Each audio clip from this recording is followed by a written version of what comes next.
It's an interesting situation. In Vancouver, generally for an architect to be an individual architect for single-family homes or like people are here, this is almost not happening because anybody almost can be an architect, can design a single-family home. So it's a very competitive market, and there are designers in it. Because you don't have to be an architect. No, you don't. You can have be to a kind of a designer. You're just a designer, and you do.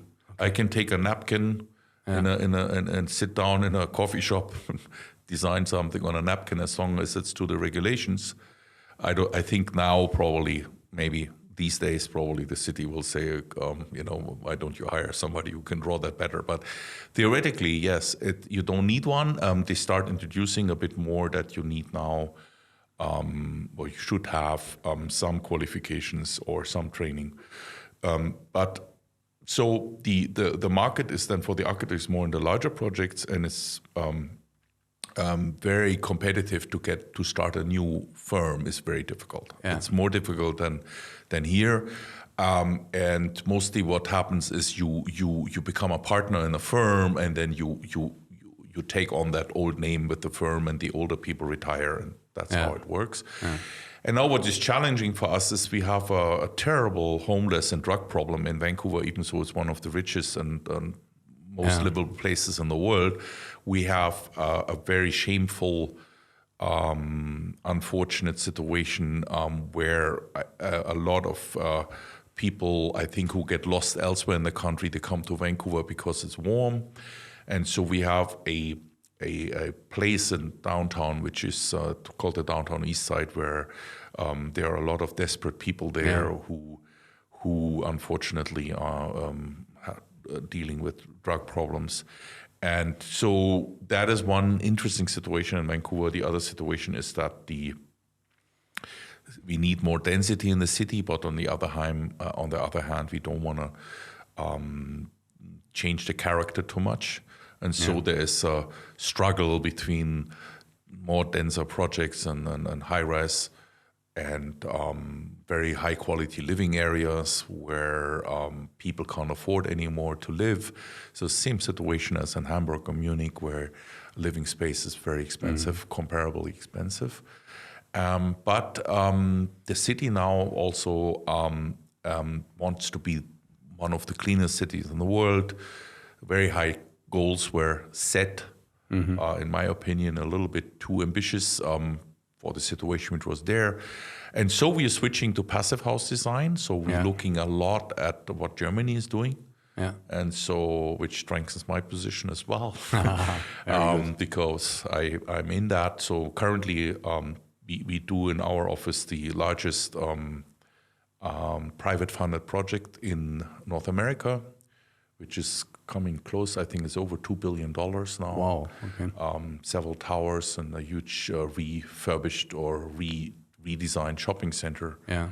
So there's going to be rental and condominiums, which are basically Eigentumswohnungen in German. Yeah. So, but this will be done in a very like passive kind of or very energy. That one is not passive house, but it's also very low energy. And my project currently, I'm doing a school with social housing on top on a beautiful lot because it belongs to the city, but it's actually a fantastic lot at the Yard Harbor at the water. Probably one of the last lots available like that. And there was no money there for a long time. Now the money is there, and there's a community center right next to it. And we're building a passive house, which is this Passivhaus in German, but there's almost a zero energy balance. And it's extremely challenging because the way we designed it is a very challenging design. And I love these things. So I love working on these challenging things. So. Yeah. And Vancouver was for a long time one of the most interesting places for architects. It is a very interesting place because it's one of the fastest growing cities in the Western world. I think half of the cranes of the world, one for a while, were in Vancouver or something like that. Yeah. Or maybe I'm saying something wrong, but it was a huge number. Yeah. Vancouver is growing very, very fast. And now it has slowed down a little bit because of COVID as well. I think the market might be, some say it's overheated. I'm not sure. In Vancouver, people always said that, and then it didn't. It never crashed. It never. There was a crisis in the 1980s because of the interest rates went very high. But since then, it's quite stable. At least on the not on the market for office buildings, but for residential. It is a very stable market. Yeah. So, and Christian, I remember once a story that you had at least an interview in London at Norman Foster. And I actually worked there. Yeah, you even worked there for 3 months. Yeah, and I remember I want to make the point. I remember that you somehow impressed these guys in the interview because you had a very clear understanding of the philosophy of what are they pursuing. And my question now is, you can also tell the story about Norman Foster, but my question is, what is your focus in architecture? You personal, you Christian, what is for you the philosophy of architecture today? To be honest, I can't tell you. I just try to do the task ahead. I mean, what I would love to do is I would love to help the whole situation of humankind. So for me, architecture it has to be very important that it's livable.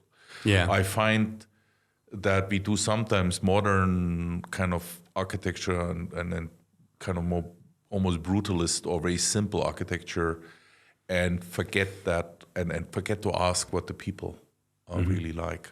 Then on the other hand, when we ask the people what they like, it can get very strange as well. So we have to be a guiding hand, but we have to work together with the people. And what I really like in the office where I'm working now, and that is kind of going in the direction which I feel comfortable with, is we do social housing.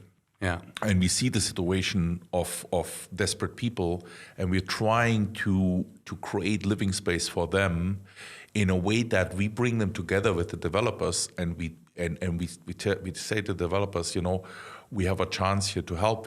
Let's integrate a social housing component into the project, which is very unusual. So we do, which I don't think in England that would not be very popular to do, but we were brave. We had a very brave developer, and we did this Woodwards project, and we had these high-end condos or Eigentumswohnung, or where people own the apartment, the flat or apartment, and combined with the social housing, even with social housing which is called single-room occupancy, where people live who are struggling and recovering from drug problems and so on, and they are under supervision living there.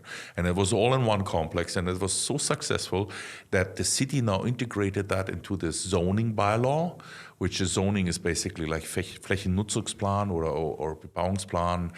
It's a little bit different. It's a bit something in between the two. Yeah. That was our office created that basically, and so I was part of that. I remember I was in a social housing. I was finishing off a social housing complex, deficiencies, and go through see whether everything is painted correctly and so on. And people were moving in, and then we were in this big elevator, and then one of the guides helped them move in these people that was in the single room occupancy for the difficult cases, recovering people. And that's the architect, they said. And I was standing in the elevator with them, with the other 10 people or so. And then suddenly he said, "Oh, it's beautiful." And they got a group hug in the elevator. And that paid for a lot of the overtime. Yeah. It's something I will never forget. So they were so happy, so touched at that moment. They were happy. And when you saw this whole project coming together, there were people sitting in the park.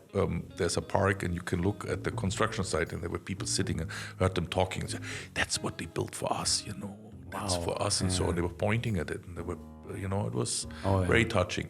And so I know that we have created something good, and I'm part of that, and I'm giving my energy to that. And I don't see it like architecture is very ego-driven, but this team we have is different, and I like it because we really work together, and I don't need my ego anymore. There's a phase where your ego and I've given this kind of up, and I now see myself more as a teacher to the younger ones and tell them how things get done and so.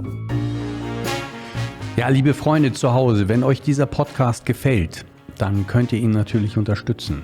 Es gibt ein paar ganz einfache Dinge: liken, abonnieren, den Alarm drücken für das Abo, oder ihr geht auf unsere Patreon-Seite, die ihr unten findet im Fußtext. Dort könnt ihr uns natürlich auch finanziell unterstützen. Danke euch.